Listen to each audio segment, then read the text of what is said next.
चाचा ने ऐसे दी सीख। एक लड़का अपने परिवार के साथ रहता था। उसके पिता जौहरी थे। एक दिन उसके पिता बीमार पड़ गए। धीरे धीरे उनकी हालत बिगड़ती गई और अंत में उनका निधन हो गया। पिता के निधन के बाद परिवार पर आर्थिक संकट आ गया। ऐसे में मां ने घर चलाने के लिए बेटे को अपना एक कीमती हार दिया और कहा कि इसे अपने चाचा की दुकान पर दिखा देना, वे भी एक जौहरी हैं। इसे बेचकर जो पैसे मिलेंगे वह ले आना। लड़के ने अपने चाचा को जब यह हार दिखाया तो चाचा ने हार को अच्छे से देखा और कहा कि अभी बाजार बहुत मंदा है, इसे थोड़ा रुककर बेचना तो अच्छे दाम मिल जाएंगे।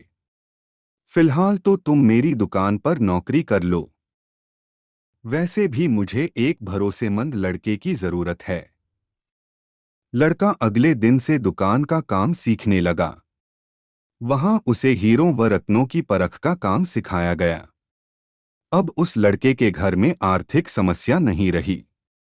धीरे धीरे रत्नों की परख में उसका यश दूरदराज के शहरों तक फैलने लगा। दूर दूर से लोग उसके पास अपने गहनों की परख करवाने आने लगे।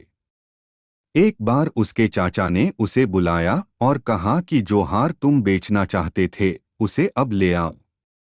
लड़के ने घर जाकर मां का हार जैसे ही हाथ में लेकर गौर से देखा तो पाया कि वह हार तो नकली है।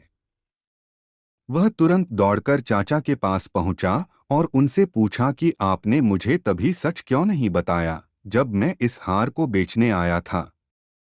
इस पर चाचा ने कहा कि अगर मैं तुम्हें उस समय सच बताता तो तुम्हें लगता कि संकट की घड़ी में चाचा भी तुम्हारे कीमती हार को नकली बता रहे हैं और तुम्हें मुझ पर यकीन नहीं होता।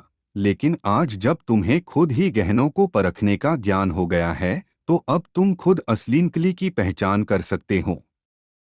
दोस्तों, कभी सोचा है कि कई बार हमारी जिंदगी में भी ऐसा ही होता है, जब कम ज्ञान और गलत धारणाओं के कारण हम सही चीज को भी गलत मान लेते हैं।